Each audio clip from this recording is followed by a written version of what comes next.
me here. I have with me today one of my favorite musicians on the planet, one of my favorite drummers, one of my favorite keyboardists, one of my favorite composers, an absolute visionary. I feel that his work with Allan Holdsworth changed the very nature of drumming, for me at least, and how you improvise behind a high-powered sort of rock and roll and yet sort of improvising electric group. Ladies and gentlemen, Mr. Gary Husband. Oh my God, what a talk up. You Sounds like deserve you, it. I mean, I loved it. It just sounded like you're talking about somebody else. No, yeah, I mean, the thing is, Gary, is that you have proved your worth over the last 50 years. That's the only problem, is you're now old. Oh yeah. Okay. Yeah, hands up. Yeah. And you've recently brought this album out, which I've had in the car. This one That's here. yeah. Yeah. Postcards from the Past. I keep wanting to call it Postcards Yeah. from the Edge, but Yeah. Postcards from the Yeah. Past. Ladies and gentlemen, I'm telling you now, I've had this in the car. I absolutely love it. It's an epic double album which covers Gary's career from when would you say, 78, 77, 78, Yeah. up until recently. Exactly. Yeah. It's got some of my favorite players. The roster's incredible, including Allan Holdsworth, Elliot Mason, Hansford Rowe, Jerry Goodman, Jim Beard, Matthew Garrison, Paul Carmichael, Paul Williams, Randy Brecker, Ray Worley. I'd love to hear him. The late great Ray Worley, Steve Topping. It's Yes. just incredible, everybody, and you have to go and check it out. The link is down below. So, what made you put this album out, Gary? Really just lamenting the amount of things that I was starting to find. I mean, we moved not that long ago, and I found stuff, from down the years. It was like, my God, I mean, so there were like thousands of what ifs and how comes and why this stuff really has just been in drawers for so many years, and it's not really the kind of things you address maybe in your younger years, as certainly not in the time that we were doing them, as in connection with some of the earlier things on the record, for instance, when I was that young. But anyway, but at some point, I think the idea becomes attractive to say, hey, what if some of this stuff became available now, and as long as you clear it with the musicians involved, whatever artists were sort of involved there, to make sure that you're not stepping too far in sort of the featuring of people who didn't really value the performances for whatever reason or whatever, and just run it by everybody and just get everybody's okay. That it's quite an exciting prospect, and not to mention a very personal one and quite a historic one, in pertaining to me. Without a doubt. And I approached this album with much excitement when you sent it to me, because of course it contains two very early recordings of your first encounters with Allan Holdsworth. One track which is an outtake from the first IOU album, Mm-hmm. and then an even earlier version of that group with Ray Worley. Is it Ray Worley on saxophone? It is Ray Worley on alto saxophone. Yeah, And Hansford Rowe, great bass player that was playing in gong, I believe, at the time, with Alan on bass. that's right. I have to say, by the time I got to the end of the album, it wasn't that those had sunk into the overall thing of the album. So I'm saying to you, don't go and buy this album just for those two tracks, because there's so much more there. But I think we have to start there. That IOU album for me was groundbreaking. It's still my favorite of all the Holdsworth albums. Wow. There's a sense of discovery, and also a sense that the I suppose the touch paper has been lit, and it sounds like everyone's just playing in a room. There's less Which we production of it. were. Yeah. It was live. They're live in studio, man. I And this, think it's the only one that was. I think. yeah, and you can feel that it's on fire. There's so much myths around that album, For example, let's start with the basic one. It's recorded in a studio called the Barge. I picture it is a barge. I picture Alan and you sat there on a barge playing. Is that true? Yeah. I mean, Alan's guitar cabs were in the hold. Uh, Paul Carmichael's bass amp was in the cabinet, was in the toilet. I mean, my drums actually were in the center of the boat, which was this was a studio predominantly Yeah. for voiceovers. You know, imagine you washing the living daylights out of your hair. Yeah. You from Clairol is, you know, whatever, and people going in there doing voiceovers for adverts. And it was Virgin owned, and Virgin. I mean, from Alan from his days with UK and Bruford and those kind of connections, led him to these connections, which in turn gave him some cheap time really at the Barge, and since there was a really good engineer there, Andy Llewellyn, who was very up for it. You know, the idea seemed really attractive to sort of go and do it there, and there we were. I was just about to say I set the drums up beneath a skylight because there's quite a lot of like soft furnishings around. Everything was sounding a bit lush and a bit, you know. So I put this, and all of a sudden the drum kit came to life under the skylight. So it was just a matter of like utilizing that and making sure that I'd set up in the right place. And the drums actually had a real sort of presence to them. I thought, you know, They do. They sing. yeah. Before we get onto that album, there's another recording on here which is even earlier, like I just said. Can you tell us a little bit about that recording? So, for Yeah. example, I assume that the first time you ever played with Alan would have been in the rehearsals going towards the IOU album, but it seems Yeah. that's not the case. That there was different musicians considered. So, can you tell us the background for the other session that's on here with Alan? Well, it consists of it's a track that was given to me by a mutual friend of Alan and also mine, Robert Feist. He was an engineer on, I think, first on. He recorded this long track on Metal Fatigue called On Merry-Go. On Merry-Go-Round, yeah. Yeah, and that was a great sound at whatever that studio was in LA at the time. It's great. Mm.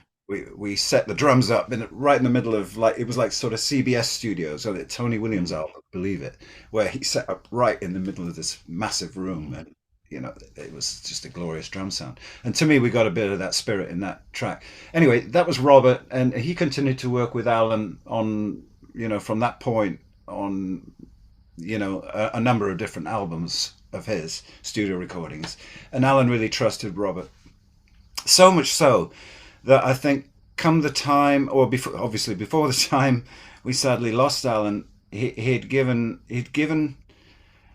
Robert a good few things that were kind of personal to him, and one of those that I was really excited about were these outtakes of, because you know IOU was recorded almost in totality before, and something happened. We just lost all the multi-tracks. What do you think happened? I mean, it's like, do you remember that movie Paul McCartney made in the 80s called Give My Regards to Broad Street? Yes, yeah. It was just like that, where, you know, people like on tubes, you know, with big boxes of 2-inch tape and stuff.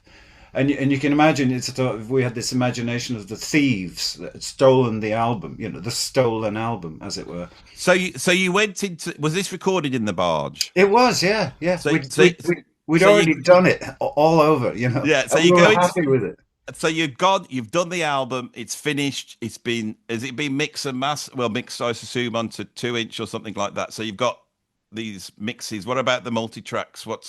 The multi-tracks were there, yeah, in existence, and I got to know that they sort of somehow were among us again. You know, where I had the explanation from Alan from the studio that the tapes had been either stolen or recorded over by a reggae band that was in there, something like that. Yeah. And whatever way, it was a pitiful story because we were so happy with what was captured. Yeah. And then came this news that we had to do it all again. So we did, you know, and I'm not trying to talk down the original record, but it was actually better before. I mean, the essence of it still lives with me, and Yeah. the feeling of misfortune that never really got release rather. The only thing I have a feeling about is that this version of Water on the Brain from Alan might have been from those original sessions. And It's I always felt that the most intense bit of musical event information ever captured on recording was Alan's version of your composition City Nights, which oh yeah, which just blows your face off. I had a chat with Rick Beato about that tune, and I said it happens to have the best drumming and the best guitar playing. It's just incredible. I think they wanted to play that track, don't you? Yeah, oh God, it's incredible. But the version of Water on the Brain, part one, which obviously you got part two on Road Games, I believe. Yeah, exactly. This is such an intense piece of music, and Alan just comes. Everybody is on fire, and it definitely has I feel a different sound and a different intensity to the IOU album, without a doubt. It just took my Strange. head off. Yeah. How about that? Yeah, which was one of the elements that makes me feel like it actually that may have been on a surviving 2-inch or multi-track of the from the original recordings, and I think it was, because we were so happy with that and that particular take. Alan did it live. Mm, He's standing in the control room, guitar amps in the holes, cranked yeah. up. And we played that solo straight through. I mean, that song rather straight through. The only thing that got done a little bit later were the vocals. But we knew we'd been there because previously Alan himself was doing the vocals on the gigs. Mm, To songs like that and The Things You See and stuff like that. He'd actually sing them reluctantly. He hated doing it and was very, very self-conscious doing it. And there might be some, fans of his out there old enough to even remember some of those gigs at the 100 Club and various other sort of regional gigs we'd do around Surrey at that time. Anyway, so we had a real singer, if you want to call him that. I thought there was a certain charm to Alan's voice. I thought yeah. it was sweet. But so we had that, and then we had the sort of vocals on it, which of course just made the whole thing. But the solo, it was just pure interaction. The guitar solo, rather, was just me and him, like on it. So the grid was there thanks to Paul Carmichael, who just kind of kept it. Mm. The strange displacement of the accents and stuff, and we just sort of ripped, and it was like the first take, and we tried another couple after that, and they weren't as good. So So I'm so really this happy that's there. this mythic first version of the IOU album, Yeah, was Alan happy with it? yeah, he was. He was. So you don't think he nicked in maybe in the middle of the night and maybe. Well, because and we'll never know the answers to these and many other questions surrounding Alan. I tell you, because there was a point where, and he didn't even tell me himself, that these multi-tracks suddenly arrived back in his possession in California, and I'm talking about sort of within the last 10 years of his life or so. That actually they existed. I said, well, what are you waiting for? Let's open up and see if we can find original versions of things. Nobody knew what was on them. And he'd have to go somewhere to get the tapes. You used to have to bake tape. That's And right. they'd Yeah. start losing. Yeah. So he went through all that process, I think, with like Bernie Grunman and high regarded people in their field, and these this stuff apparently came to light. I never heard what was on them, except that a few bits had been passed to Robert Feist, the engineer, his close friend and confidant and whatever, and he'd said, give these to Gary, and there were just a certain few tracks, and he said he'll know what to do. So I had his blessing. Thanks, my old friend. I had his blessing. So I just thought, and I wouldn't put anything else out, especially of him, because I know how much he detested, just the sort of freewheeling of people like recording at gigs and putting all this stuff out. I mean, he used to weep about it. It was very, very, very upsetting for him. He didn't like that at all. But he did like that demo, and he did like Yeah. that on the brain. So they're both there, basically. I think it's about time You know, So, just can you tell us a little bit about the demo? Because yeah, Ray Worley's on it, who's a fantastic saxophone player. I first came across him on the album Land of Cocaine by Soft Machine, which is the yeah. very first album I heard Alan on the Mm, tracks. I think it's called Sly Monkey. And yeah. it took me about a week to realize that that was Allan Holdsworth because I thought it was some weird instrument I'd never come across. You know, I was looking at the notes Uh, thinking, what am I listening to? Very important. I loved Ray's alto playing on that album. Great, one of the great players. So it was wonderful yeah, to see him. yeah. Hansford Rose. He sounds like he was doing a bit of slap bass or Yeah, is he that went into right? yeah. He got really excited during that, didn't he? Yeah, Yeah. It was funny to hear it again. But you know, the strangest thing, Andy, about that track is that I remembered every note as if it was like 2 weeks ago. really. And I think I wrote in the album notes, maybe, or some other interview, Yeah. where it just felt like I knew what was coming in every little throughout every few moments of Alan's solo. I knew, I remembered them. They were that fresh in my mind, and I thought, well, how can that be? And it's just incredible the things that kind of stay with you, you know. Because And you were fully conscious. You know, I'm a bit of a Gurdjieffian, and I do think that there is a thing in music. Those moments when you're in the flow, you're also fully conscious, yeah, and that's interesting yeah, that that moment then stays with you for that long. Incredible. fascinating, isn't it? How old are you there on that demo? 17, I'm 18? glad you didn't ask me how old I am now. I know how old you are now, Yeah, but no, it's 1978, 18 years old, baby. how can you play like that at 18? I don't Oh, understand it. smoke and mirrors, man. You know, it was just pulling it together like we did. I mean, there wasn't any choice. You felt the passion. Um, Same as the first guy that turned the light on for me in the drum world was in 1972. I was 12 at the time, and ever since that moment, I knew what I was going to do. It was simple, you know, and I hadn't a clue what he did because as we were talking just before we started recording this about essences of things that really you only saw once, you know, like from the early 70s or something, or whenever the music shows in existence at that time. Um, and you got the opportunity to see something life changing musically once. And, you know, it wasn't until the BBC or whoever would decided to sort of give it a rerun further down the line that you'd actually see these things again. But there was no YouTube, no internet, of course, you know. We didn't take anything literal from the performances, but we took the essence of it, The and essence, yeah. that kind of lit. You know, it was in me, particularly as it was. I presume everybody else, you know, who had the same experience. It was like a little flame inside. So this little flame became the conduit to, you know, yeah, I continue. if I can add the way I see it is the fact that there'd been these two bombs drop in jazz, which would be Billy Cobham and Tony Williams, and they're both doing different things, Mm. and that opens up a way of improvising at high volume behind electric guitar. And Yeah. you see a progression through that through the 70s. Then Yes. at the end of the 70s, for It all me, calmed down.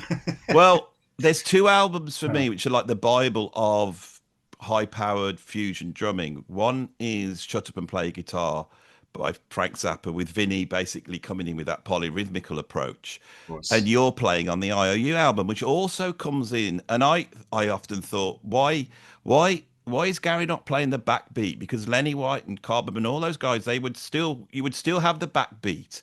Yeah. And yet you're playing heavy. It's a I'm trying to describe what I think see as groundbreaking. You're playing heavy, but it's like Elvin Jones in Yeah. that the time is sort of fluid, and the Yeah. backbeat.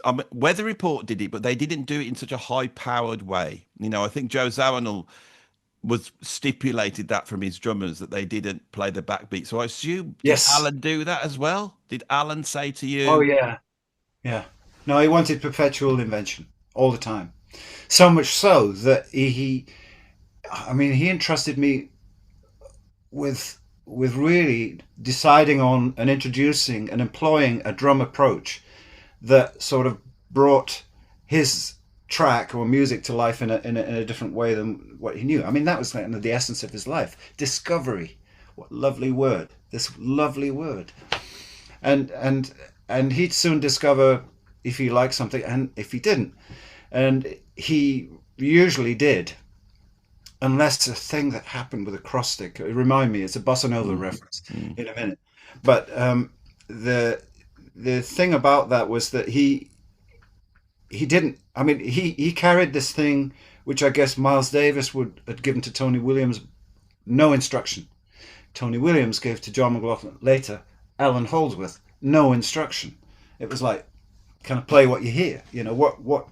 Okay, do you hear something missing? Play that. You know, and that would be the extent of any kind of so-called direction from these people. And Alan kind of employed that. You know, he took that with him.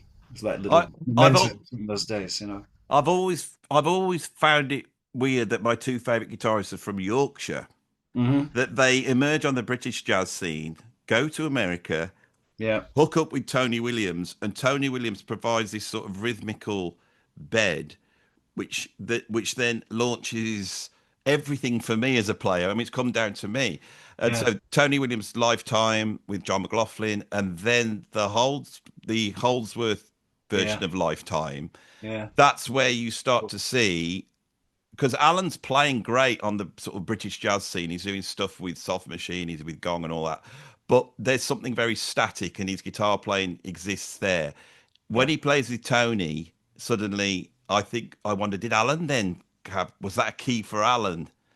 And then, of course, I assume you're a Tony Williams fan because I can hear that in. On. Yeah. I call this musical That's it. musical archaeology, where that's what I love about music: is putting the headphones on and going, "What can I work out?" Yeah. And then now I get the chance to talk to people and go, Yeah. "Was this the case? Do you think that Alan got this from Tony Williams, and then he was instructing you, trying to bring that out in you? But I mean, how does that work? Well, Because I think it's the power aspects of Alan. Um, he really responded to that, and he was happy for that instruction, as in no instruction. So he was able to sort of find it himself, and I think he took that on because it seemed a very meaningful way for some enlightened, artist to bring somebody else into the fold by inviting them to find something they didn't know existed, and I think that's wonderful. I'd like to take that along myself, instead of like sitting at home thinking like every possible here's the kind of chord change I want here, here's the harmony I want when that hits. No, man, give the artist a chance to be the artist, and let them discover, and in so doing they very much enjoy being in the band, and they enjoy being that kind of participant in the band, involved to that extent, which I think is a great way to make musicians happy, personally. And I think Alan was really happy with that, and I was in seventh heaven. I you know bet so. I'm 18. I'm at every Elvin Jones concert I can find, Jack DeJohnette, Eric Gravatt, Louis Maholo, the great South African drummer. Yeah. Saw him. He was incendiary, on fire, and really the protagonist, not the protagonist, but the exponents of this very intense style, with a kind of blistering thing, was kind of in me for good.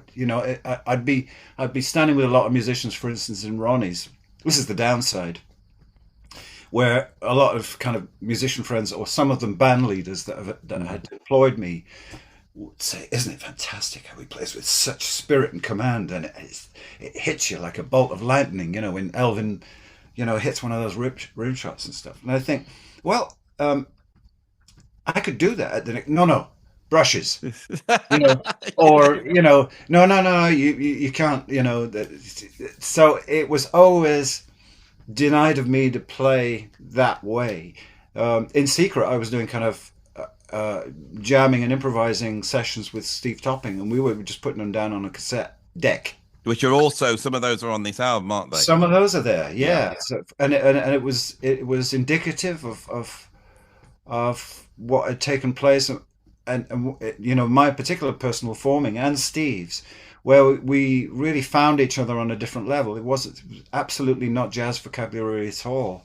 No, it's like having a conversation. It's like Yeah, the best of free jazz where people are having a conversation. exactly, One of the exactly. things I found fascinating is you're experimenting with, and I don't like to get into all this on the channel because I like normal people to have to watch it, but you're getting into metric modulation on there, and I can't think of anybody who's doing that at that time. There's definite implied fives, and then you are using that to spin off into new tempos, but it's done Yeah. in a very conversational way. So the tempo grid is movable on those jams, which is Yes. fascinating. Yeah, they Fascinating. do, and they get stretched, and of course, Yeah. a lot of that harkens back to the classical. You know, in my case, classical piano, and the interpretation, the successful and the most authentic interpretation you can give to that is one of tempo flexibility, essentially, and that was employed, and I believe that the compositions themselves were constructed in a way that they should breathe like that. We don't need to look at tempo as kind of like, if it isn't in the pocket or if it isn't in a grid, well, it's no good. It's not good enough.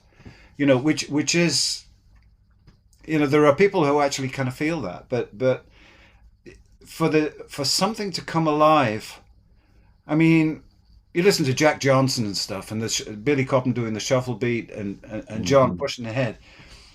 Later on that, the one big first track, what was Mm. it? Right, Right right, off. right Yeah. off, yeah. Yeah. How much has the tempo gained? Yeah, my point. Yeah. But how would that album have half that impact if it hadn't have followed that kind of propulsion forward, always pushing forward? And I think it's worth. I have spoken about this before, maybe not enough, but I certainly really deeply believe it, that flexibility in tempo, i.e., rubato, if you want to call it that, stretch time, pushing time, Mm. pulling Mm. time, and all these things lead to um, very intrinsically valuable moments in spontaneous improvisation. They just do. And if it can happen in spontaneous improvisation, why can't it happen differently in a spontaneous way every time you perform the theme? So it isn't in strict tempo. So music with Allan would always do that. Some drummers that came had a slightly different attitude, which they should. Mm. Everybody brings in their own thing. Some didn't acknowledge that, and it's not that I can sit here, trying to be holier than thou and say, well, that's a fault, because all you need to do is watch Alan's foot, and he would play things, and there would be kind of a stretch to them. There'd be a randomness about where he would put his foot down, and where that foot would go down, I heard as him a very clear first beat, for instance. So he wouldn't even tell me time signatures. So you decide where beat one is, and you decide how you want to highlight that, or set that up, or work off it. And this was just like give to me, that power and that right, if you like, was an honor. And Absolutely incredible. there And I was no think, happier 18-year-old than me yeah, at that point, I tell you.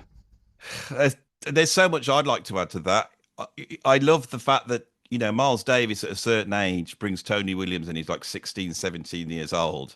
Right. And there's stories that Miles would come, backstage after a gig and he'd say, Tony, you're playing too fast. And Tony Williams would turn around and go, no, you need to practice. Yeah, you need to practice. Yeah, To Miles Davis yeah, because he's a kid and he's on fire. yeah. And But I he want, wanted it. He wanted yeah, it.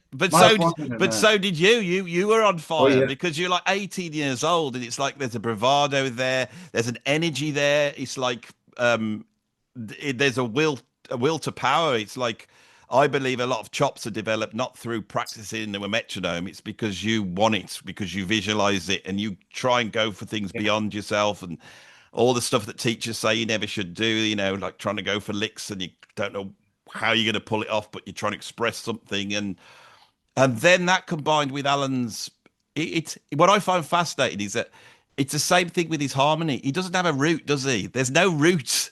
No. The root is the lowest note on his guitar, and there's no bars really, and there's no grid. Yeah. Yeah. I mean, what McLaughlin did with Billy Cobham is amazing, but it's all about the grid. It's what I call additive. You know, they've got these rather than carving up time in a sort of Western Yeah. European way. The Mahavishnu came up with these little pockets of you know, that type of thing. But John's on a grid. I feel Alan flows almost that because people forget he played a lot of free jazz, didn't he? Oh yeah. John Stevens. I mean, John Yeah. Stevens is. I mean, is there any? Was there any bars or you know with Oh John Stevens? yeah. Yeah. There was a jazz pub in the south of London. You may know it of it anyway. Um, I can't remember the name. I don't. I can't It's pull it's that no one. longer a jazz Yeah, pub, yeah, yeah. but I mean it was a real heavy free jazz base. So I mean a lot of the people that used to go in there used to go in there to drink, obviously, Yeah. but also to hear great and exciting and daring sounds. You know, there was a hunger for that. You know, not it was still a niche thing, obviously, jazz music and that kind of jazz music. You know, at that, which really really could go anywhere. So yeah, he did a lot of he did quite a lot of guesting throughout those situations back in those days. Yeah. Yeah, I think that he's got a very interesting approach to time and harmony and the way those two things relate. And I Yeah. think I think you basically pioneered. I play like it. It's like I know that as a kid I would stick the IOU albums on and other Holdsworth albums, and I'd try and play along to them. You know, Yeah. as you do, and you like you say, and you're soaking up that essence, and that's something that I feel all us drummers do. I think it's so important and Yeah. doesn't get mentioned what Alan did for time. Oh yeah. You know what he did for time, basically. Yeah. But I've always maintained, you know, if you listen to the way Alan completes a solo, the way he finishes a solo, it's always a great thing with. It's always a thing that really out highlights an artist is the way he finishes an idea and the elegance of how he does it, or in a way that really stays with you, and it's a really suitable kind of way to sort of leave on a high note, with something sort of fashionably, almost as if it's tailored really well, But in actual fact, there are players who just had a knack of doing that, and John is a genius at that. To me, how he starts and how he finishes solos, great. I mean, nice track with Narada. Beding, geding, Oh yeah, off geding, Inner Worlds, yeah. yeah, yeah, yeah. Something like the something of the Pilgrim. Yeah, the way of the pilgrim. Way of the Pilgrim, yeah. Exactly. And you hear him right on that last chorus who finishes off, and then to end it all, he goes, "Ba-dee-ru-doo, bwah!" like that. And that's the end of the solo. I mean, talk about finishing a solo, man. And that really echoes what he was doing with people like Danny Thompson Trio in the 60s, and Sandy Brown and his Merry Gentleman, or whatever that record was called. Hair at its hairiest. Ever hear that? Yeah. I've heard it. Yeah, I mean, Yeah. I'm fascinated about with John McLaughlin's British career. And Yes. he never speaks about He it. will not.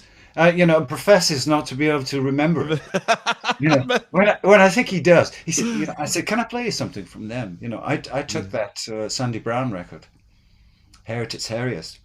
It's got Kenny Wheeler on it, George Yeah. Chisholm, all kinds of Bobby Orr on drums, Lenny Bush bass, I think, all those old names, and John being the total extreme modernist in it, but still with a big allegiance to the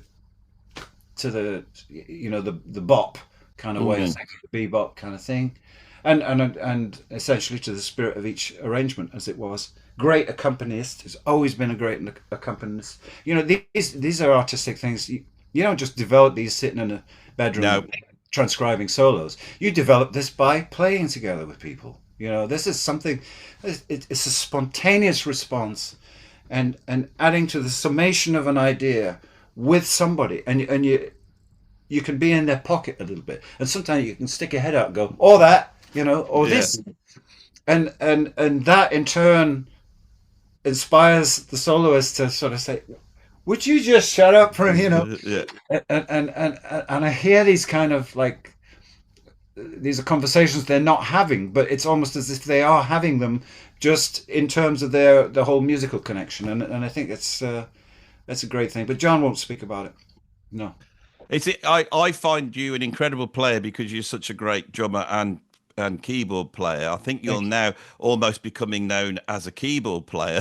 For for me, you're a drummer, but It's true. for the Yeah. world at the moment, you're a keyboard player, and Yeah. you've played with two of the greatest musicians, definitely the two greatest guitarists of the latter half of the 20th century. You know, got Charlie Christian, I'd stick him in there, John McLaughlin, and Allan Holdsworth. That those three would do me, to be honest. And Yeah. The Holy Trinity. yeah, you've played with all three, Oh, and Charlie Christian. No. no, you haven't played with him. No, sorry, But in uh terms of yeah, yeah. but you play. You sorry, what I was about. Yeah, I've got ahead of myself because the other guy that you played with a lot, and I can see his name behind, is Jack Bruce, Oh yeah. who is also one of these great musicians from that period, pioneering. Um, I my wife's mom was best friends when she was working in London as a dancer. She was best friends with a singer called Duffy Power. Oh yeah. Of course. And Yeah. and Duffy did some recordings with Ginger Baker, Jack Bruce, John McLaughlin, with Duffy Yeah. singing around about 1965. Yeah. And you hear what John's doing on there, and it is so far ahead, Oh yeah. Oh way yeah. ahead. Oh It's yeah. like this is proto Cream, it's proto prog, it's Yeah. John's there. He's there 63, 64. Incredible. Yeah. Jack Bruce, Ginger Baker, that line. I mean, John's coming out of that, Yeah. taking it to the US, bringing it into the Miles Davis group. Suddenly, that London thing is in Hmm. the Miles Davis group. Miles recognizes it, sets the world alight. Tony Williams comes in, then Tony Williams comes across. You get Allan Holdsworth going. It's all. There's a certain line of the same people. It's like Yeah. all interlinked. You know.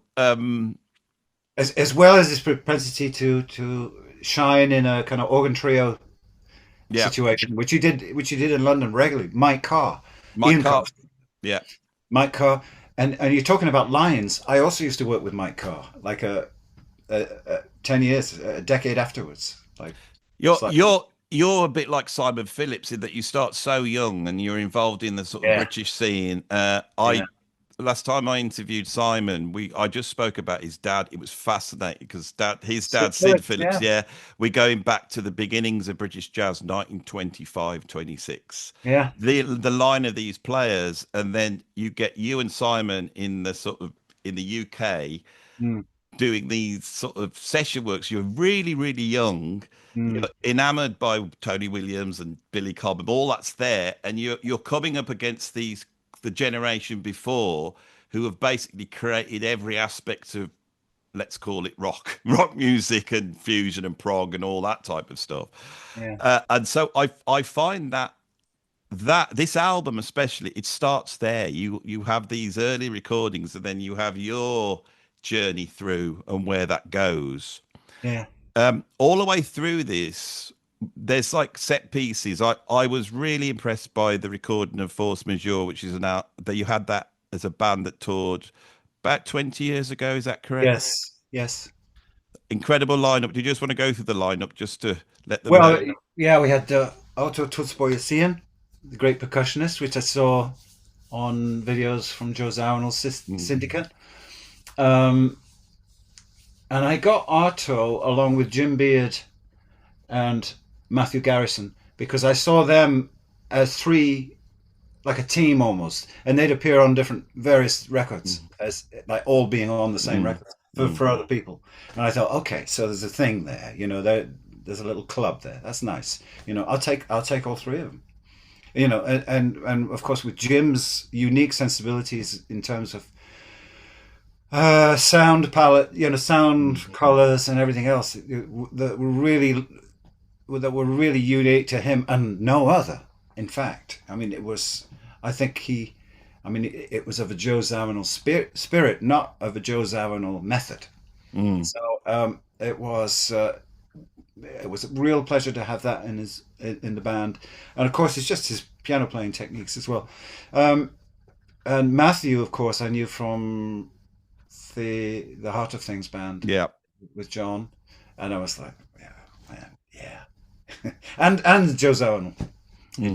So I was very much a fan of Matthew, fan of each one of them really. And then should I continue with the other guys? Yeah, I mean, we got Ellison. yeah. Ellison. Yeah.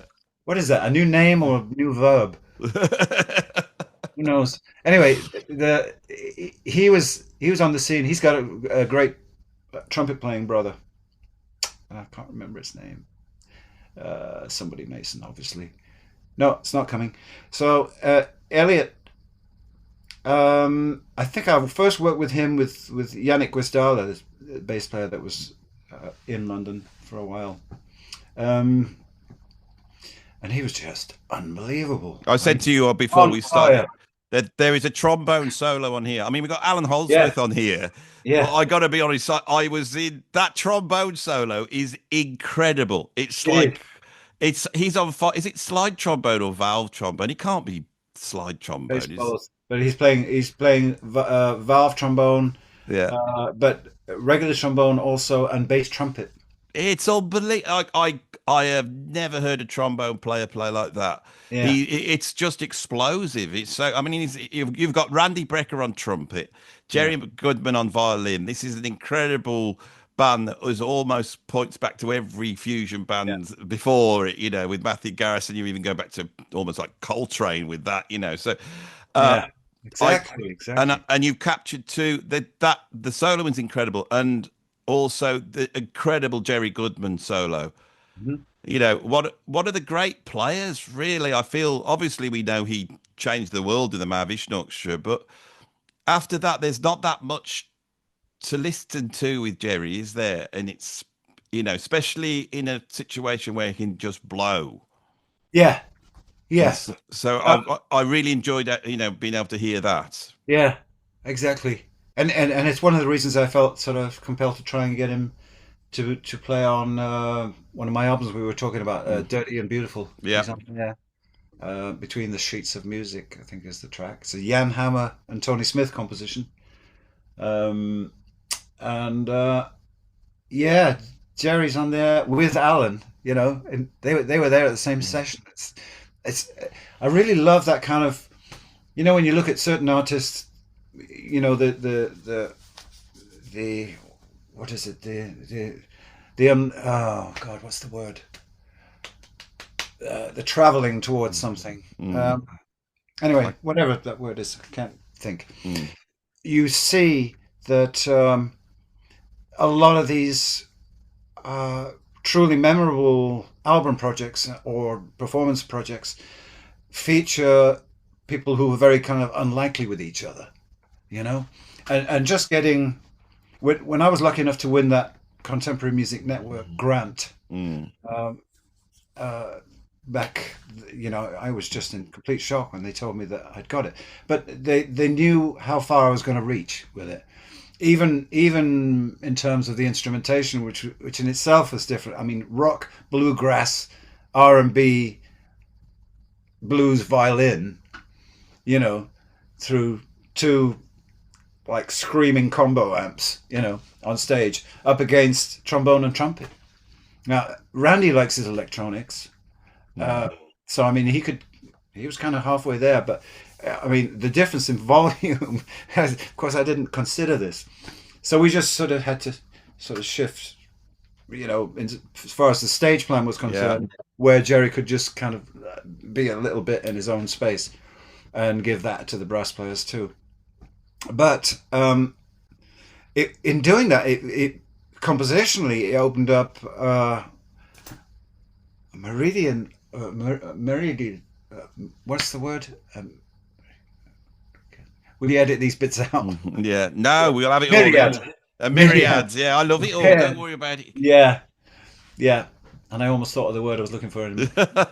Anyway, so a myriad of different possibilities and opportunities to use in the area of arranging. So it's one thing composing, but when you know the instrumentation you want to Mm. write for, you can almost hear the sonic and the attack and the impact of each, the unique impact of each instrument. So you've got a stringed instrument up against two brass instruments. I don't remember hearing too much of that before. No, I hadn't really thought that when I heard it because it's Yeah, so homogenous. The band sounds so yeah, it's quite a large band. It sounds really interesting. So I think it's so great to have this here in yeah. amongst all this. And Thanks. Yeah, I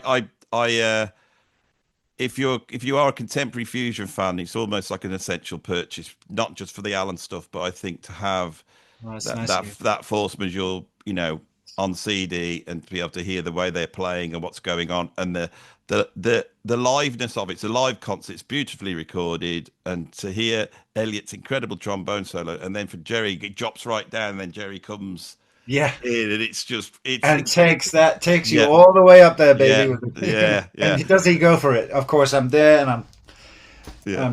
I'm trying to match it, because he brings a lot of that Mahavishnu fire to the piece. There's no doubt, which is actually in spirit. It's got a bit of a Mahavishnu It spirit. has, it totally has. I mean, You know and the I 15 dudes.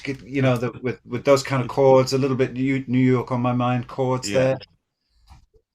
Really, sort of inspiration from a big period musically. Well, I Um, have to say, Gary, when I listen to your music, um, there's so many elements in it, harmonically and rhythmically, that I absolutely love. mm, And thank you. you're not afraid to go to the darkness is. The dark And side. yeah, there's a darkness which I think has got forgotten in a lot of contemporary jazz. It's all a bit too polite. But you go there, and I sometimes I hear bits of Joe Zawinul, especially the early Zawinul. Sometimes I hear that sort of Mavish New Harmony, Coltrane. Then sometimes I hear like European classical influences in there, and then I hear sort of even free jazz things, and you move between all of these things so easily. Now I have to be honest, Mhm. when I got it, I thought Gary's also put in all these things that he's done at home on the keyboards. He's got all these little keyboard bits in. I probably won't like those so much. I really just want to hear the bands. I want to hear him on drums. I found that stuff fascinating. It wasn't what I expected. Um, and one of the things that's a revelation is you playing piano and then you playing through these sort of guitar sample strings, which when I had it on the car, I thought, who the hell is this guitarist? This is ridiculous. And I sort of looked and found out it was you. Yeah, yeah, I love, you're like playing as though there's another guitarist in the room, but it's you. But you're almost playing like you're another guitarist. It's really interesting what you're doing because the guitar samples are so unlike the piano samples. mm, There's bits of Holdsworth in there. There's bits of John McLaughlin, Shakti. I could hear you almost go, yeah, if I was a guitarist, then of course you do play guitar on here as well on a certain track. So I was very impressed with that. thank you. So yeah, incredible player. But is that there's a lot going on these your sort of solo, just you tracks. Yeah, And anyone who looks at the credits think, well, is that just going to be sort of ethereal keyboard noodling? No, there's some amazing stuff on these bits, heavy grooves, oh, thanks. great drum programming, weird rhythmical, like out there stuff. Some of my favorite bits on the albums are stuff you've just done all on your own, and it's a great contrast to have these bands. And when you go, and then can you tell us about on the second disc? You've got some recordings that were obviously done in a hall or a room somewhere on a cassette tape, and you go Yeah. through all this album. At the end, you arrive at these very uh, obviously no one thought that these would be put on an album 45 years later, Hmm. and it's like a window into a certain time and the genesis of this way of playing and this way of doing stuff that we all love. It's like it's very hard to put into words. I really love the fact that it was just a recording in the room, that there was no production values whatsoever. It's just three guys enjoying themselves. And there's some other later recordings that have that feel on the second disc as well. Yeah, You're talking about predominantly the Steve Topping stuff, maybe? Yeah, the Steve Topping stuff, but I think Yeah. there's also sort of really interesting. It's almost like you're playing "Pretty Woman" by Roy Orbison, Oh yeah, yeah, and yeah, yeah, yeah, yeah. and I think is it Michael Mondezier on bass on that It one? Is that is. right? You see? So I never had. I was in. I was listening. I've been listening to it in the car, so I didn't have the. Yeah, I was trying to work it out by ear, but yeah. It's kind of Pretty Woman meets Mahavishnu. yeah, exactly that. Yes. Oh, Lifetime actually. Yeah.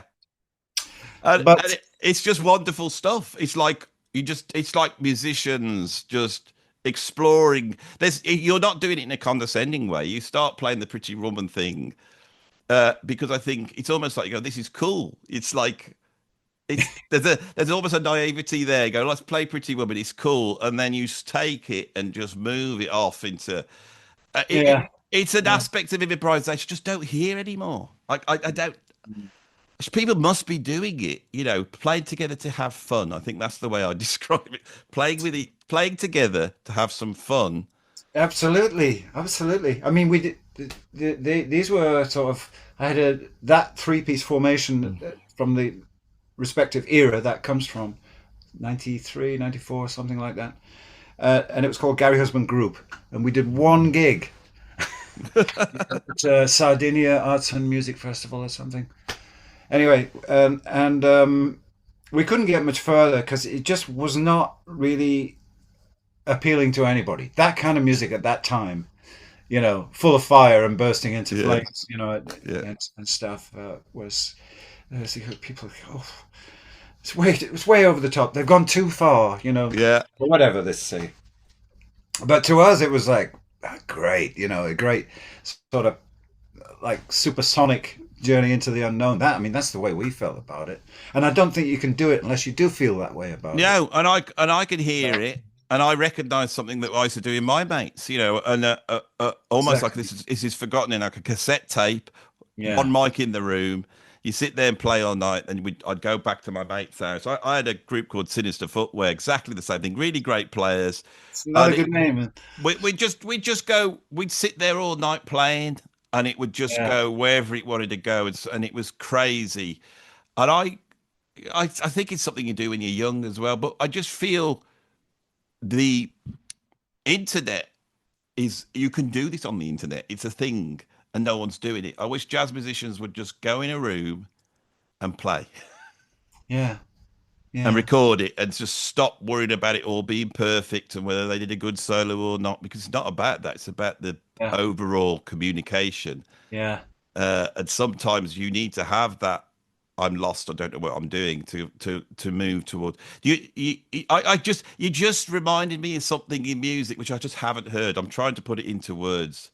I Well, when you but hear things like Jack Johnson, for instance, alluding to that fantastic Miles Davis art, one yeah. of my all-time desert island discs or whatever you, Mm, you call it, and there's a bit where there at some throughout this long, long shuffle track, John goes back to the original key, but the bassist stays where he is. yeah. It's the most fantastic kind of, if for those familiar with this thing, it's a major seventh, and he's a major seventh as a root note, and John's playing a chord centered on the seventh, the major seventh of that chord, and the sort of bitonality there, the bitonality is, it's a thing of wonder.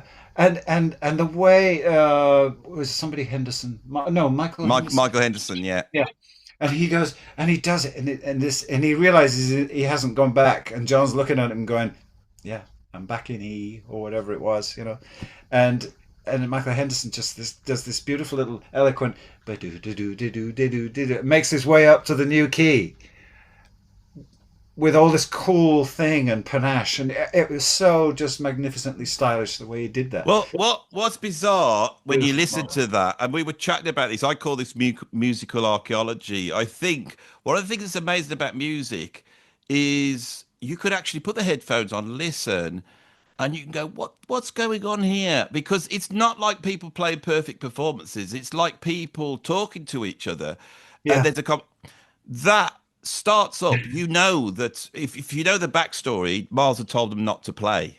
Yes, They're, yes, they're, they're not allowed to play. So Billy Cobham, John McLaughlin, Mike, they're all sat there going, and John's being, he's basically being naughty. he's been the prankster. Yeah, Yeah. And so he starts it up. Miles is in the control room and says, start the recording up. He walks in, he tells them to change key, and John goes to it, being the consummate musician he is. But Michael Henderson is a different type of player, and he just stays there. yeah, And then that sort of bitonality, Miles plays. yes. He He does. just goes, He these does. two things, I could tie it together like this. Yeah, And I felt that the idea of playing a heavy groove like that, a blues funky bass groove, but having that bitonality that Miles solves yeah, is the beginning of fusion. yeah, yeah, That's the key. That's the key there. yeah. He does the same thing on Bitches Brew too, Yeah, a few times. Yeah, what a mastermind. He's right there, by the he way. is. I mean, He's, he's with me, perennial. as is my mom, my people. Oh, and there's a couple of tracks for your parents on here, isn't there? And Yeah, there's a tune for your dad. I found that fascinating because reading the liner notes, this tune, is it Paul Williams on vocals? it is. Yeah.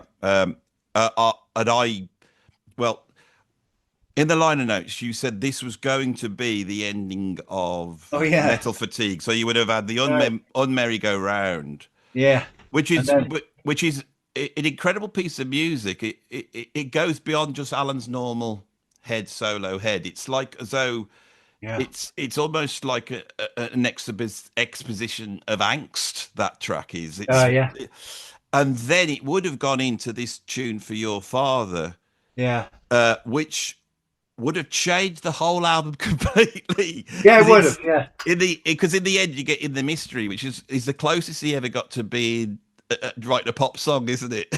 oh, yeah, yeah. I mean, I had absolutely. We never knew what he was going to do. As far as I knew, he'd taken the tapes because he said, "No, it would be really cool because I've done the On Merry-Go-Round, which is a piece written in honor of his father, or actually Yeah. grandfather, and then because my father had not long since died, Yeah. I'd written for that and had begun playing it on IOU gigs, and then Paul Williams said, actually, it sounded good with words, so he wrote some words to it, and we recorded it. And Alan said, this would be really cool because I've done that big piece for my father, and now there's one from you to your father. Mm. Well, it would have been that side would have been so powerful. You would have had. I mean, there's some very personal tracks on side one, like I imagine yeah, Home and that. Whereas what Metal Fatigue became was like the closest to being like a heavy metal record for the Shredders, wasn't it? yeah, And I just wondered, whether that was the consideration, could, could, rather than having this sidelong tribute to fathers yeah. and their absence, which is No, I see it now. yeah. However, I didn't see it then. No. And when I got the vinyl, as it was the Metal Fatigue album, and I put that. So what's that track doing? I mean, what happened to the plan we had? Yeah, it's got a drum machine on as well, isn't it? It's like Yeah, it's good. Yeah, drums, McLAUGHLin or something. McLAUGHLin, yeah. Machine. Could we pay tribute to Paul Williams? Because when I listened to him Yeah, singing your song, glad to. away from the Holdsworth singing, now I prefer Holdsworth when they're singing. Yeah, I feel like his vision goes so way beyond just jazz or whatever. It's when he's got the vocals in there. And also, I often find his lyrics. I don't know who does the lyrics on Holdsworth's albums when they got singing. I think it's a variety of people, but I yeah, find they're quite profound, and it gives another spin. It shows you that this is music and not just vehicles to do fast solos over. Listening to Paul singing your tune, I was like, my God, he's an incredible singer. yeah, I mean, it's a difficult tune to get, isn't it? And he's taken it and wrote lyrics to it. yeah, It's an incredible achievement. His voice is absolutely beautiful. It's yeah. pitch Sings perfect. Majour on there. Yeah. I mean, it's hardly recognizable from the guy you heard in Zoot, what was it? Zoot Money's Big Roll Band. Yeah, It's like, he comes from all that and the blues, very steeped in the blues, I should say, but also with a great sort of plethora of musical interests. And he got involved in a number of different things. He was kind of like the real thing in everything. yeah. Wonderful, great, perfect kind of singer. Really, just wanted to be sort of in and around a lot of different things. But what he did for that song was I thought beautiful. And the only copy I had of it was on cassette tape. So of course you have the Yeah. experience, oh God. And fortunately, I know some really good audio restoration people in the form of Andrew Tulloch, who did mastering and has actually done my projects for a few albums now. He's great. He's got some fantastic gear and knows how to really just sort of treat problems like that. So he managed to actually make it sound as if it was almost, direct from the. I thought it was. I just didn't know it. I thought it was beautifully recorded. I thought, Yeah, and thanks. it's amazing, It's a incredible. cassette. I cannot believe that. Yeah. Cannot believe that. And there's even some kind of where the cassette, used to come out and you used to have to So get get your pencil pencil. and do all this kind of like, ooh, and then you find out that it's actually twisted, but inside so you end up opening the cassette. I mean, there's a whole generation out there. I don't know what the hell I'm talking about. Do you? Yeah. I know. I, I don't I've blame you. I've got two big suitcases full of cassette tapes, full of recordings. Yeah, Also, yeah, me too. I've got, like, I used to play on like Radio 1 and Radio 2 sessions, and I'd say, "Mum, can you record it? I'm on Radio 2," and she'd record it on a cassette. Yeah. Now, no one's heard any of this, and I don't know. I mean, they've sat in this shed for so many years; they might not even work anymore. I don't know. It's amazing how much music you play in your life. There's actually something on that album that was in a damp, freezing cold garage for maybe that was down to that. I don't know, but for over 3 decades, and there's something used on the record stored in those kind of conditions. I tell you, I just found it by chance, and it had been there for a long time, baby. Well, viewers, That was great. this is a great album. It's more than just a good jazz album with some good jazz solos on. There's history on there. There's a story on there. I found it fascinating, and I found that the journey that I had is obviously Gary's intention to put this out. It's a wonderful album. Go and buy it now. You will not. You will thank me later. I promise you that. Now, for the last few years, I was told about this mythic lost John McLaughlin album, where he'd been asked to score a soundtrack for a film, which never came out, and so this was lost. And um, apparently, I saw this morning that John's just put some video out of him opening a cardboard box and pulling out a double album Yeah. of these recordings. Now, I believe you're on them as well. So can you tell us a little bit about this album that has come out of these John McLaughlin compositions? Well, it was a kind of a meeting he had with whoever had written the screenplay for this proposed movie, which was a movie about sorrow and redemption and a few key things which are quite evocative kind of areas of life that really spur a composer's sort of imagination and want to get involved. And it did him. He heard kind of like a very short form of the sort of rough version of the story and the sequence of events and stuff, and then he wanted to see the whole script. And he said his reaction to it is that it's really wanting. I can see these people. There's no movie in existence yet, but I can see what these people look like, and I'm kind of in a room with them.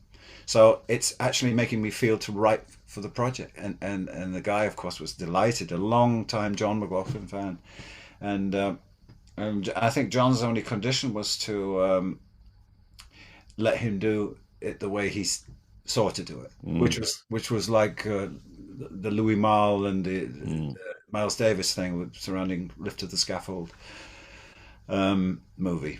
So it echoed that a little bit. and certainly in terms of its kind of movie-esque appeal, uh, which really sort of came to life in the way John decided to produce the album, and myself, Etienne Mbappe, and son of Matthew Barley, and the Russian violinist, fantastic violinist, our friend, sorry, my memory, Victoria Mulova. And Misha is a fantastic stand-up bass player, acoustic bass player. And so that was a special atmosphere for some of the tracks, while the mainstay of it was like electric bass. And I did all the drums first, just like we all did it, the three of us. And then I put track keyboards on it as well. So I've got both my instruments, electric and acoustic bass, and John. And it's actually the recordings never got lost, but the enabling to actually see the movie through and have it made did, and it never happened. So I think and there was a large part of John that said, well, this music should kind of live. Do you mind if I release it, independently? And it becomes, music for the name of this movie, which is the what is it called? That one. That's the album there, isn't it? I'll put it all up and say, I don't know. Yeah. I don't. It's something like Absent Friends or something like that. Yeah, Abandoned Heights. Nothing like that. Abandoned Heights. In fact. But, Absent Friends, that's good. That's But it's lovely that it's transpired. And apparently it's been lovingly realized in the form of its production by a great sort of audiophile team of people. It's on offer as a CD and a vinyl. I will get it, because one of my favorite albums by John McLAUGHLin is his Mollum. The Mollum. Oh, the Mollum, yes. Nobody mentions this because it's a soundtrack to the film Mollum, which is actually on YouTube. You can watch it. Is it really? Yeah, you can watch the whole film on YouTube. It's a bit heavy going. It's sort of this Mongolian boy that having a sort of spiritual enlightenment, Yeah. What I like about it is that John's writing music with a different motivation. Yeah. And the melody comes through. Melody bursts through. Because he's not having to write stuff with vehicles for him to do solos, or for the band to play this and do all that type of thing. And I enjoy it. There's a version of Lotus Feet on there, which I think is the best version out there. And I think that's one of John's most beautiful tunes as well. But beautiful, isn't it? Yeah. So I look forward to seeing this. So before we sign off, what's your next plans, Gary, in your musical world? Well, I'm actually going to be forming, if not, I have formed already a band, which puts me firmly back in the drum chair, something I haven't done for the past 16 years as a drummer and band leader. So I'm going back into the ring, mate. Got to do it. I've been doing a lot of very rewarding work as a keyboardist with a number of great people for a few years now, but it seems to have got to a point where I'm doing quite a lot of it, and I'm missing the other side of my output. So what better way to sort of deal with that than to form a band? And it's called the Orbital Band. You forgot what it's like carting a drum kit round. I say that, but that's all right. When you were playing with John McLAUGHLin, at some point you had the unenviable thing of having to set keyboards and drums up at some point, didn't you? You were playing bits of both. But listen, the unease of having to transport lug gear around, I will take it. Just to be back in drum world again. I'll be very happy to do that. So I've got some great players, and we're a quartet, kind of a 4-piece band. I won't call it fusion, but there are definitely elements of it in there. And we pay tributes to people such as Allan and Billy Cobham and Jeff Beck, and a few other people I've sort of worked for.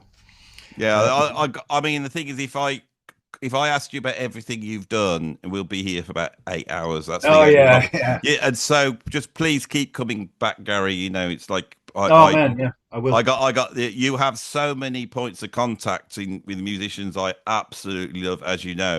Plus, yes. I would love to just talk to you about drums. I mean, I was sat listening to a lot of these recordings, and I was thinking, how is he getting the sound out of the toms? What's going on with his toms? Crank them up. Are you cranking the bottom heads up really high? Is that Yeah. what? Always another degree. I mean, when the drum starts sounding full, that's the first degree Yeah, of tension yeah. at the bottom head. For me, if you go further up, you take the lift up to a higher floor and fill and until you reach a point where the drum starts to fill out again. Well, do you have to have big shells to do That's this? no. No. It's the little 12 by 8s, 13 by 9, the little skinny dippies that I Yeah. used to use, 70s sizes. Yeah. I mean, actually, power toms, when they came in, they kind of sounded quite tubular, I thought. And Mm. they were just a little bit on the long side of being too long, basically. Yeah, a bit. They were a bit notey, a bit too notey, weren't they? Yeah, they were a bit. There was something fundamentally flawed about that idea to me. But I mean, they looked a good fight. Mm. I mean, they came out like that, and they're looking at I, you in the face. Okay, never, really? I could never get where I wanted them. Those paratoms. I can remember No. when I first started playing with Planty. I went to Tama and said, "Can I have a kit?" And they said, "Yeah, we'll loan you one." And they gave me this 24-inch bass drum with power toms. And by the time I got it set up, they were like up here. Yes. Well, you're taller anyway. You can take it, but I couldn't. And and I had one of those kits, a Tama Art Star Yeah, that with the was it. big Yeah. elongated side in the 80s. Yeah, and I had to sit higher than I wanted to because I'm very particular about the height. But Yeah. otherwise I'd be like this. So it's yeah. But That, yeah, it's just there's so much drum stuff I'd love to talk to you about, and yeah, it's me like too. the other thing about this album that's great is you do all the fusion thing, but there's a lot of jazz playing on here, and there's some recordings of you playing jazz, which is Yeah, much more quieter. The drums are open recorded. It's a lot more. yeah, Uh, um, how would I describe it? The details there that you can't redo with rock drums. You have to mix them different, but with the jazz drums, and you're playing up beautiful. The control of the snare drum, and so jealous. I mean, it's how I want to be able to play it, and I I'm you looking for know. my wallet here, by the way. Well, you know this. You wouldn't have been in the business this long without being able to bloody play a bit of drums. But I do. I think I. It's so important to tell people how much you love their playing and what it means to you. Because what's the bloody point? You. This is why we do it, and I do. It's not just he's a good player. He's got some chops. I think you've got an incredible way with the drums. And as I've got older, I've grown to like it more and more. Your approach to drumming, I think. I won't say any more, but I do. I really enjoyed your drumming. Like there was one bit where the drums first kick in on the CD, and you kicked him with so much bloody fire, and I was in the car and went yes. As I was- Okay, and thanks for that. that That means an awful lot to me. and the thing is, the drummers that could do that for me, that's nothing to do with chops, nothing to do with chops. Oh no, Keith Moon can do it for me, or motive. yeah. Mick Fleetwood's one. Yeah, Sometimes when yeah. Mick Fleetwood kicks in, he kicks in such a perfect way. Do you know what I'm saying? And so there's Phil Rudd from AC/DC. He's got it in buckets. Yeah, It, yeah, you yeah, know, when a drummer just stop and you go, yeah. yeah. Agreed. Yeah, yeah. Fantastic. Well, hopefully, maybe one of these days we can bring to fruition a drummy Well, you know where I am. If you're ever podcast. if you're ever up in the Midlands, right? Especially when you get out with your new group, if you want to trundle down to the old Jellyman's Mill, Yeah, and Gentleman's Mill. Yeah. Here we come. come and play. I've got a Tama kit waiting for you. You don't have to drag your drums up there. I've got a Tama Star Classic. I'll get it all nice for you, so you can just so you can tune it for me. Any good fish and chip shops? Yeah, there's a Greg's right up the road. Okay. Well, Greg's, being Greg's. I mean, there's chip shops, Greg's. There's all that there. yeah, Everything you would enjoy it very much. You got my record collection, so you could have a wander through there. You'll enjoy that. yeah. Uh, Going by what you say, I would be there for what, 3 weeks, going through your Uh, record collection. you've done it a little bit on this. You've got a good knowledge of that 1960s, early 70s British jazz scene as well, and I'd love to pick your brains about that. Yeah, Yeah, you yeah, mentioned Louis Maholo. Well, who mentions him now? Incredible drummer. yeah. The Brotherhood of Breath. Was it? Yeah, Brotherhood of Yeah. Breath. I saw him at the Band on the Wall in Manchester. I was 16. I was touring with Sid Lawrence Orchestra. So any more opposed to the Yeah. era of music I was working at the time, seeing this gig, and it was a band full of South Africans, I guess, because such joyfully a large percentage of them moved to London to escape the apartheid, didn't they? What So was it? It wasn't. It wasn't the band Assegai, was it? no, no, You know Osibisa. yes, That yes. band. There was a British South African, almost like fusion band created in the early 70s. I've got their album, Assegai, I believe. It's so obscure. I think Oh, it's I'll have to look that up. yeah. I'll have to. I mean, I'm at the limits of my knowledge. I mean, it's Do Pakwana. Yeah, Dudu Bukwana, Hugh Masekela, Yeah. trumpet. Um, oh my God, names. I mean, Chris McGregor was involved in this Yes, stuff. yes. And it's really coming out of all that Joe Harriet school, which of course has sort of almost been forgotten now. I feel that's why I'd love to, Yeah, have be able to explore this. And yeah. I mean, there's so much stuff that's just been forgotten in the midst of time in the British jazz scene, especially yeah, anything that's verging towards fusion in the early 70s. yeah. Somebody heard it really annoyingly referred to these footnotes of jazz development and stuff. Footnotes. These were movements, baby. These Yeah. were very, very happening. Incredible movements going on here, and the bridging of all kinds of things, which really sort of predated jazz fusion as we know it. Anyway, Yeah, I'm but digressing. that's another video. But we've whet your appetite, haven't we? We've whet your appetite for another chat. Gary, it's been lovely talking to you. Thank you. Bless your heart, man. And Thank you. I really enjoyed it. It's just been, this has been a great chat. I've loved it. I hope everyone appreciates it at home. And I'm going to say it one more time. Go and buy this album if I can get it in focus. There it is. The link Yeah. is down below.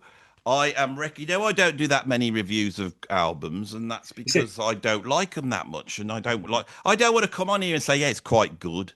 I've even bought one myself. See? Have you got one? Have you? See, even Gary Yeah. owns his own albums. Cheap. There's two satisfied customers. All right, it's lovely chat to you, Gary. I'm going to switch off. Bye, everybody. See you on the next Thanks, one. Andy. Thank you, everyone.